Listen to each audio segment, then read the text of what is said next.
And just one little thing, in case you're interested in getting a grid view in this Google Hangout Meet, where it's kind of like the Brady Bunch, you can see everybody all at once as opposed to just a few people on the side. It's a free Chrome extension called Hangout Meet Grid View. You can just look it up in the web store, Grid View for Hangout Meet, and it's really cool because now I can see everybody's face instead of just a few people on the side. So, okay, so conversation right now. Yeah.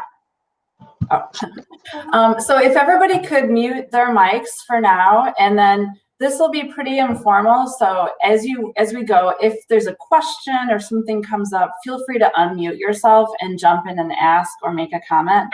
And then I will stop a few times along the way so that we can share tips or ideas for how we might use the things that we're just looking at.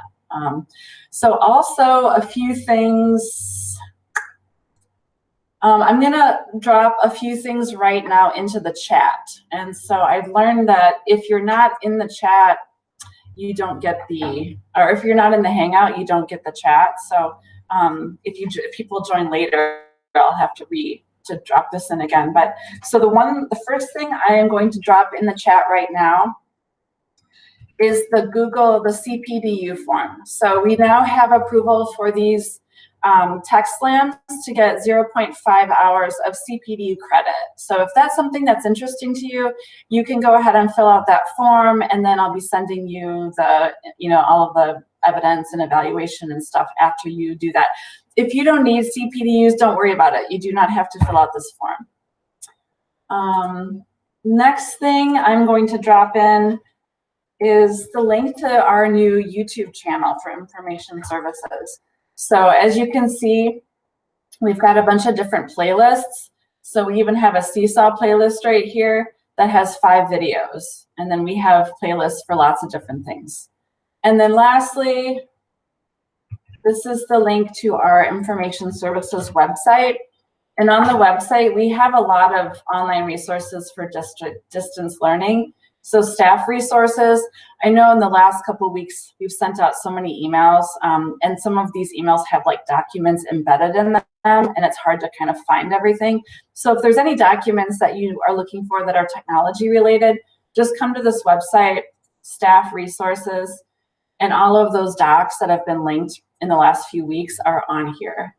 There's also some kind of help troubleshooting for staff, staff laptop troubleshooting, student Chromebook troubleshooting. So there's a lot of information linked onto this website.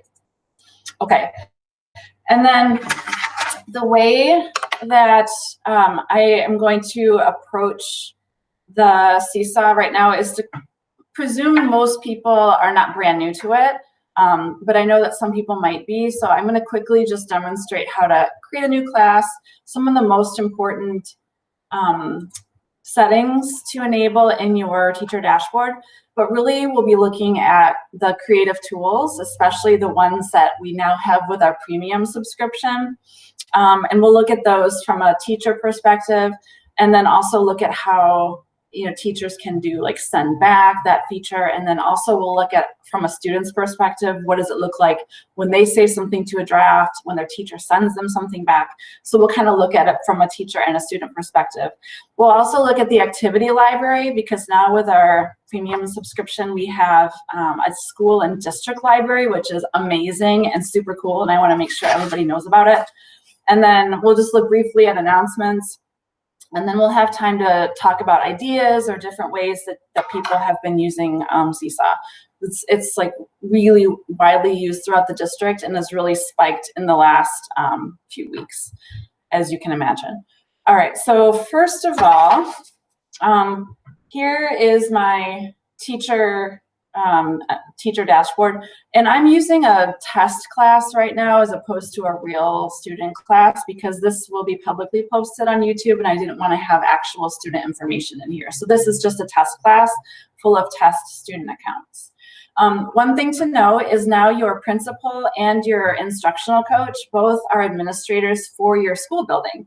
So that means they can actually kind of drop in and look into the window of your classroom.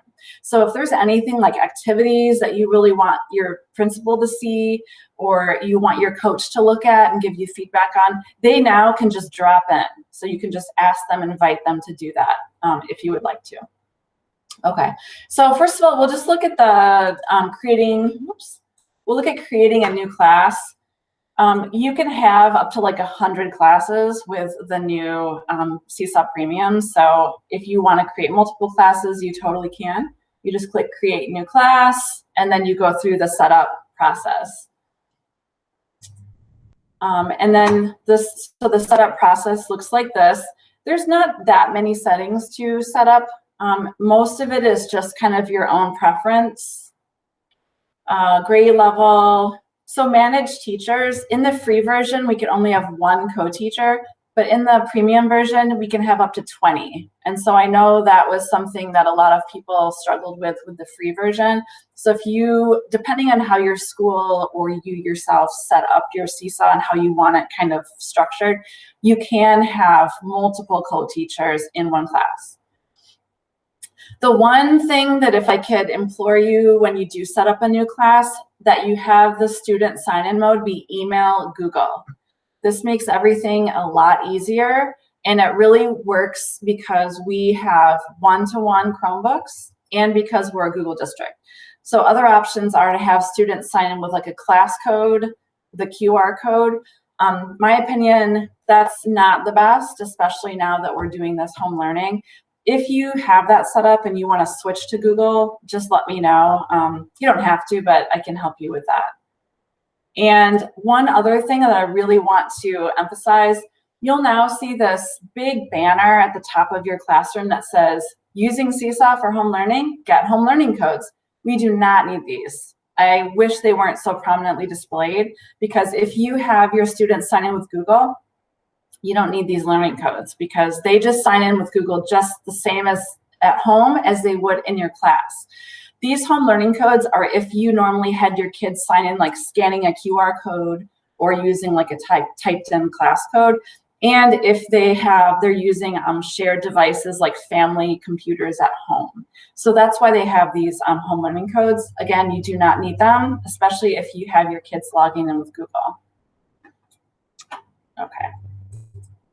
So we'll look at some of the creative tools. I'll just do a drawing here. So last summer, even in the free version, they upgraded these. So if you haven't logged into Seesaw since last year or never, the screen, the drawing screen used to be super small. There's different kinds of markers, different backgrounds you can use now. You can also insert shapes and stuff like that. So this is free version and premium version. But in the premium version, there's a couple of really different functionalities that we now have access to. The one is to create multi-page Seesaw posts. So normally you make a Seesaw post and it's just this one thing. It's like the one screen. But now over here on the right, you can see that you can add page. So basically it just adds a blank page. I can keep on adding pages. And now you can see over here on the right, I have multiple pages. If I want to delete a page, I just click on the three dots and click delete. So that works whether it's a photo. So let's say I want that. I could add another thing. I could add a drawing or something else. Okay. And then the other thing that we now have access to in the premium version, let me do another one here, is draft. So normally in free version of Seesaw, when a student was finished with their work, they just had to submit it. There was no way to save it for later and continue working on it. So now students can actually save it as a draft, and that's really cool. So if I save it as a draft, I just click draft. This looks a little different because I'm doing it as a teacher, so that's not what students would see. So draft is really nice. just delete that. So here I am in my class called Master Test Class, and I'm going to click on one of my test students named Chrome Test 1. Okay, so I just click on them, and that's how I see anything that that student has submitted. Now I can actually see if I'm like, I wonder what this student has been working on. And if they have a draft, I actually can see the draft, even if it's not been submitted to me. So if you want to kind of look and see what students are up to, I can look at it. I could see the draft. Okay. I can even add a little comment if I wanted to. And when I was doing this before, I added a comment. So if you wanted to add a comment for your student to see, you could do that here. I see that I've got one unapproved post. And so I click the review. And I can see that this is the unapproved post. And let's say before I either had to approve it, which would just add it to their journal, or delete it, which deleted it forever. And so now they finally have given us the option to send it back. And so I can, if I wanted to, I can add a comment and say, you know, remember to add your voiceover. Okay. And then I can send it back. So this will appear to the student as a draft. Okay, so now I'm done as the teacher. I will flip over now and show you, this is still my master test class, this view right here. I'm just refreshing it. But now you can see in the upper left corner, I'm the student now. So I flipped my screen. So now I'm looking at it from a student perspective, and I can see, oh, this assignment is now a draft because my teacher returned it to me. Like I, as the student, already submitted it, but she returned it to me. And now I can see it's a draft, and I see that she added a comment here. Remember to add your voiceover. So now I'm a student. I can say, okay, I'll add my voiceover. I can either save it as a draft again if I'm still working on it, or I can submit it. And now it says it's waiting for teacher approval. Okay. Alicia, can I interrupt for a minute? Of course. I don't have that option to send back on mine. Who's speaking? Sorry. This is Melissa McClanahan. Yeah. Will you send me a Hangout or an email, because I need to check to make sure you're connected. You're at. I'm at Field. Field. I just need to make sure that you're connected to Field, because if you're not, that's why. Okay. Thank you. Okay. Yes. Just send me an email and I'll make sure to check afterwards. Okay. So if I then go back, now I'm the teacher again, and I can see that my little Chrome Test 1 friend has now resubmitted their assignment, and maybe this time I'll approve it. So that's the flow of sending something back, saving it as a draft. Any questions about that at all? Something else that this is also just the premium version. They now have, you as the teacher have something that's called teacher private comment. And so if you want to have a teacher private comment, you can actually click it. And the weird thing is, I assumed that meant you can write a private comment to a student, and the student will see your private comment, but no other students would see your comment on that work. It's not that. It's actually you are writing a note to yourself. So it's like, remember to tell her to add her voiceover. So it's only visible again to me as the teacher or to my co-teachers. That's what private teacher comment is. Okay. Also, just so that you guys know, this isn't, if you just do a regular comment, and this is the regular comment that would be visible to any students or parents that might see a student's work, you can either type in your comment, you can also leave a voice comment. So people this morning didn't know that they could do that. So just FYI, if you just want to leave voice comments on your students' work, you can do that. You don't have to type it. So just click the little microphone. Okay. I'm going to move on now to activities. And this is, when I showed this morning, this is where a few people realized, ooh, they weren't connected to their schools. And if they're not connected to your schools, you won't have access to the premium version or this district and school library. So just email me later or send me a hangout and I can get you connected. So now that we have the premium version, you will see school and district as an option. And this is super awesome. So if normally it defaults to my library. So these are just activities that I've saved to my library or I've created. Community, this is any and all kind of Seesaw ambassadors in the whole world who have created activities. But now we also have school and district. So you can see that 195 activities have been shared throughout our school and district. And so everybody has access to all of the activities that are in this library. So you can filter either by your school. So I am connected to all the schools, but I discovered that you will only see either the whole district or just your school, okay? But if you don't choose just your school, then you'll see all the activities in the whole district. And then you can filter. So let's say you want something for second grade.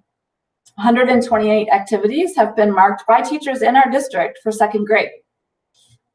Or you can say, I want any math activities.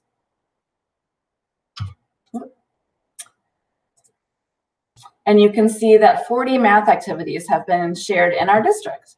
One thing I also really want to make sure everybody sees is that Ellie Arnold, who's a teacher at Frost, she has created a ton of activities in Spanish.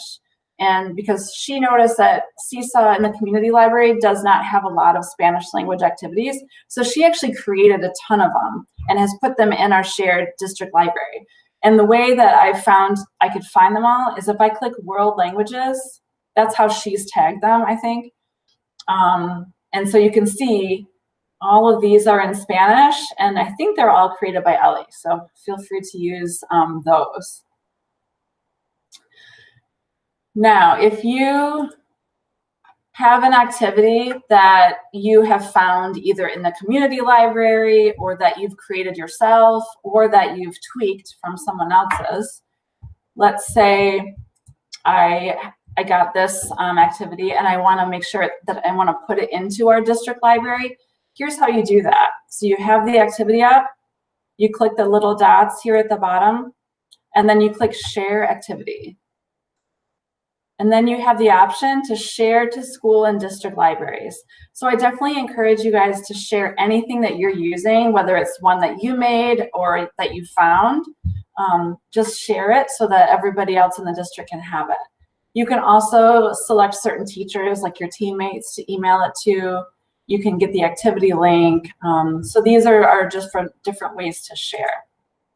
And then also, if there's an activity that you found either from our district or someone else that is like pretty much what you want, but not exactly, you can copy and edit it. So kind of like a Google Doc. You like it, you make a copy, then it's yours to edit. So you just click the 3 dots, you click copy and edit, and then you can change the title, instructions, you could add your own voice instructions, a template, etc.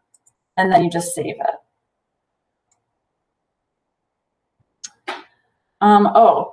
And then one thing that is new that they added like earlier this year or at the end of last year that's in the free version too, is that now as a teacher, you can actually see, you can do a test activity, because before you weren't able to really test or demonstrate how to do the activity without having like a test student. Now they've added test student to everybody. So if you're in your activities and you have an activity selected, you click add response, and then you would choose sample student.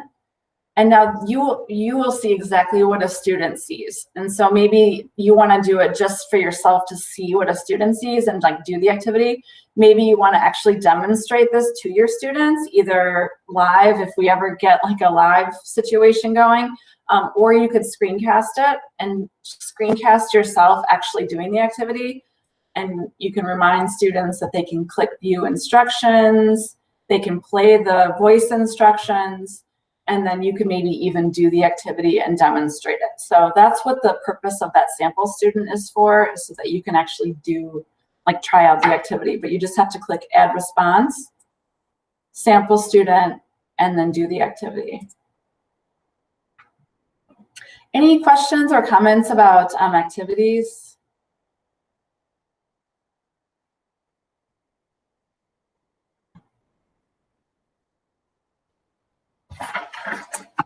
Okay, I'm just going to go on to send announcement.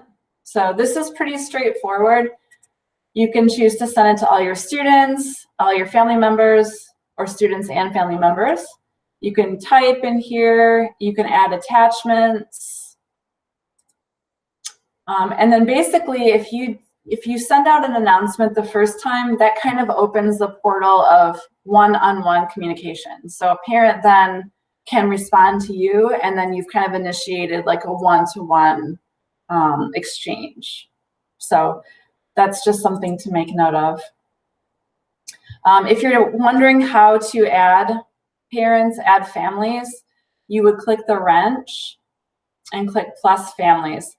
Now, normally, if we were in school, I always encourage people to print invites, because that's, in my opinion, the easiest way to get parents to sign up. They just download the free smartphone app, or they go to the Seesaw on their computer, and they just basically scan this QR code, which connects them immediately to their student. Obviously, that's not a possibility right now. But if you can actually, for each student, enter in the parent's email or cell phone number, and you can link students up directly with their families that way. Or if you just share the invite link, that the parent then has to choose who their kid is, and then you have to approve it. So like the most direct way to do it is to do the print invites, which we can't do, or to actually enter in each kid's email or cell phone number, like for the parent. But if you have questions, just let me know, and I can kind of walk you through that. Those are the big things I wanted to demonstrate. So I'm going to kind of open it up now. If people would be willing to share things that they've done with Seesaw. I know I've seen some people doing morning videos, like, good morning, everybody, here's what we're doing today. And you can post that using the video.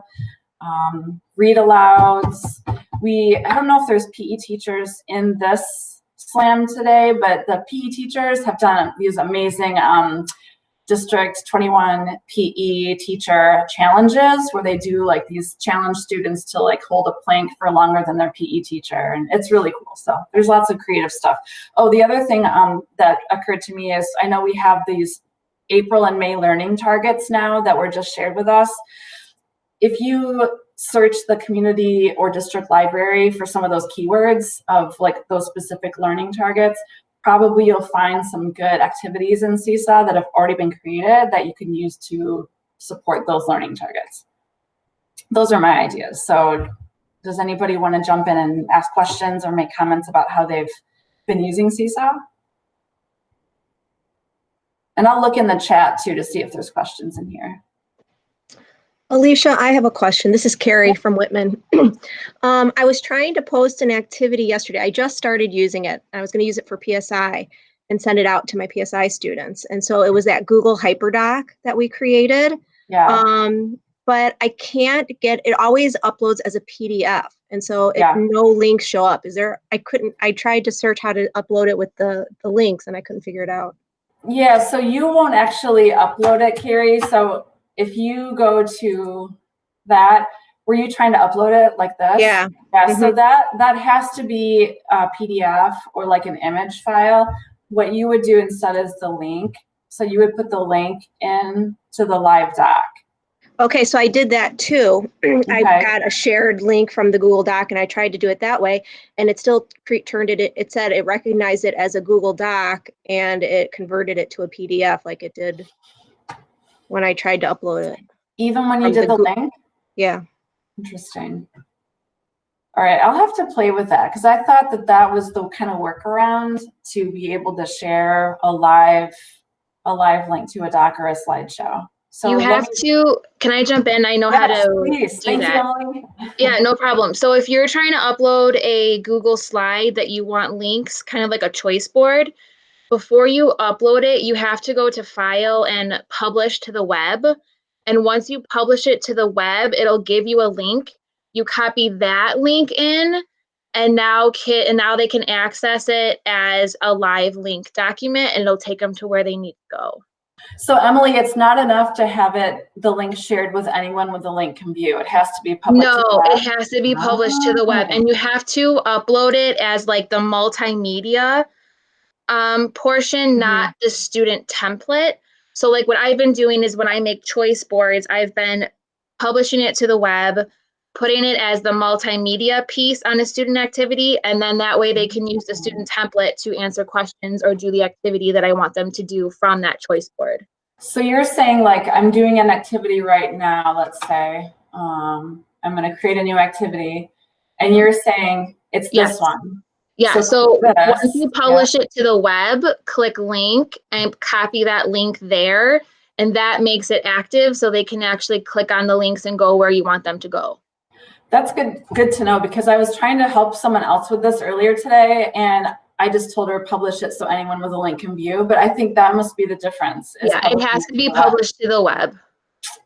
Interesting. And then can you add a picture of how does it upload? Does it, because I think when I tried, does it have a picture or is it just like a link? No, so when you upload the link to that multimedia, when that picture like that comes up will be a picture of that Google slide. Oh, okay, perfect. Thank you. Yeah. So I'm trying it right now. This is the link to the CPDU form. Don't click add to file, click continue. Oh, okay. Otherwise it won't work.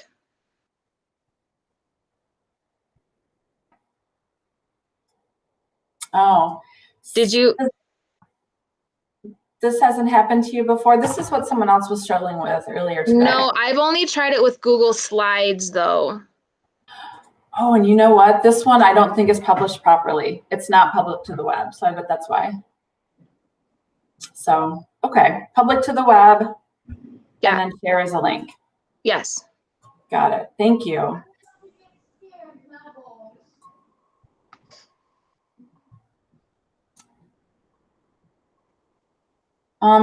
If you put a question in the chat, feel free to unmute yourself and just ask it. There's a bunch of stuff in here I'm kind of going through.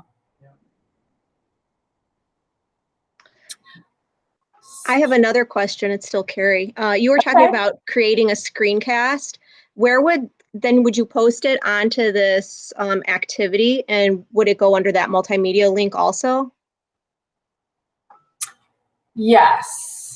Are you able to add multiple multimedia links? I thought when I was trying to do it, I only could do one. I think you can only do one. I just did it yesterday. I did a Screencastify and I did put it on the multimedia, and there's only an option to, I believe, insert one thing at a time, whether it's an image or a video. But I did do that. I did a Screencastify of the directions, and told the kids to look at that first so I could actually show them what to do. And that was the first time I had done that. So it uploaded correctly, but so what it showed then as image when you post the activity was just kind of your screen, what the beginning video would look like. But it wasn't pretty looking when it posted, but I mean, they're able to click on it just like they would on a movie or a video that they would watch, and it worked fine. So it was right there for them. And Carrie, you can also, in addition to that Screencastify, you can also add voice instructions. So that's another way to get like some further explanation in there. Okay. You can also record on a slide and have it be like a recording of your screen to show them what to do using the student template. And then what I've done is duplicate that slide so they can repeat it on the next slide, if that makes sense. Like if you want them to sort something or you want them to do something specific on that template, you can record yourself manipulating the template and then they can do it after you. Okay. Kim, I'm seeing your comment about being a specialist teacher, and yes, adding every student individually, probably not very practical. So I would just choose share the link And then basically you would send all the teacher or all the families that same link, and then they will have to go in and choose their kid. And then for whichever families actually do it, you'll just have to go into your pending requests and approve them. By sending to families, do you mean sending to the family's individual email addresses? Yeah. That's also time consuming, but Yeah. Alicia, I wonder. It wouldn't, sorry. I was gonna say, wouldn't if so Rachel, our art teacher, what I asked my students to do, she gave me the code to the 3rd grade classroom. And then underneath their, the student name, I told them to hit their name under the student and then add teacher or add class or whatever it says. And then, so that they could toggle back and forth. So if their parents are connected to my classroom, would they then be automatically connected to the art teacher's classroom if they're toggling back and forth like that? They have to join the art teacher's classroom. So, but yeah, if a student is joined as part of multiple classrooms, yeah, the student would see, just like we as teachers, like I can see all the different classes I have. If I was a student and I'm joined to multiple classrooms, so I am actually part of these 3 classrooms. So yeah, they could just toggle back and forth.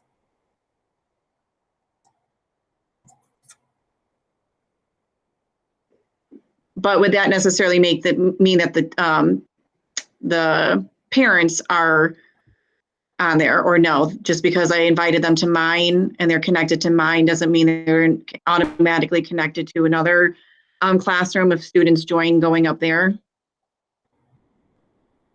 I think that is correct, because each individual class has to decide, do I want to connect families or not? It's like a yes or no. It might even default to no. So, but I don't think even if they changed it to yes, I don't think it automatically shows up until the parents get that invite. I'm not sure about that because I just created it last night, and I have some parents who are on it. I did not send invites out to parents, but those students are already on a PE Seesaw account. So I was thinking that the parent joined automatically once the student did. So once the student joined my PSI Seesaw, because they were already joined into the PE Seesaw and their parents were already linked, that they are already on mine as well. Okay, I think. That's good to know. That's very possible. So it might be like it takes one teacher to kind of introduce the family to the Seesaw environment, and then whatever additional classes their kid is in, they automatically connect, which I think that does make sense. So maybe that's the way that it is. So if you don't want that, you would just have to make sure that your enable family sharing is off, because if it's off, then they won't be able to connect. I have a quick question. Sure. I just created my class with my Google Classroom. So now for them to join my class, do I have to give them a code, or they just get in with the Google email? So I believe you can import from Google I Classroom. did that. But Okay. now how my kids are gonna join my class? Do I have to give them the code, or they just join in with their Google accounts? So anybody correct me if this is a misstatement, but I believe that if you import your kids from Google Classroom, all you do is tell them, go to Seesaw. It's pushed out to their Chromebooks, the app, or they can just type in app.seesaw.me. As soon as they log in with Google, they will be connected to your class and they'll see your class. Am I right on that? If anybody's done that? I think you only need to give them the code if you don't import from Google. But if you do, then you just say, go to Seesaw and you will be in my class. Okay. Because you've connected their Google account to your classroom, basically. So there's nothing they need to do besides actually just go to app.seesaw.me and sign in as a student. Okay, thank you. so Alicia, Yeah. I just last night I just added like a random class and I imported from Google Classroom, and I just looked and I hit that family option, and when I did that, then I got a bunch of parents already on there. Okay. So I think it, like Carrie mentioned, I think it does kind of link up to other classes because I haven't even introduced it to students, and now I have like students and parents in it. So I think it does kind of sync up with whoever's already on there.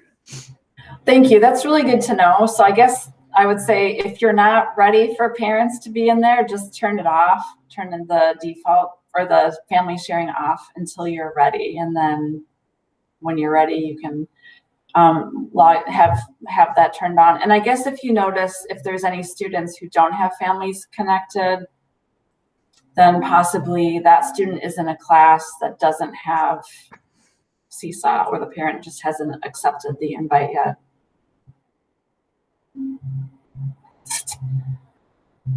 Anything else? Just a reminder, we've got the playlist with all the videos for Seesaw. Oh, I did want to mention, so Seesaw has generously provided this free premium access for our district through the rest of the school year. I'm really hoping that we can extend it into next year just because of the features that are so fantastic. And then also Seesaw for Schools lets the student keep their portfolio year to year, which is really great as well. But we are that's in the process of discussions. It's budgeting season and whatnot right now. So that we'll update you on that, the status of that once it's decided, but fingers crossed we can make that happen. It's just not a guarantee, that's what I'm saying. So this recording will be posted on YouTube in a little bit, and then I'm going to go ahead and drop the CPDU form back in the chat just in case anybody didn't get it that wants it. Again, you don't have to fill it out if you don't need CPDUs, but that's that. And yeah, that's it. Thanks for joining in. Please send me a Hangout anytime, email me anytime. I'm just here to support you in any way that I can. So thank you, and have a wonderful afternoon. I'll hang out in here, so if you have any questions or want to just talk for a second, feel free to stick around. Thank you. Thank you. Thank you. Thanks for coming. Nice to see everybody. Thank you. Hey, Alicia. Yeah. This is Melissa McClanagan. I have a question about Cami. Yes. So yesterday I uploaded a math page to Cami and I was able to annotate it. But then when I went to Google Classroom, I wasn't able to get it into my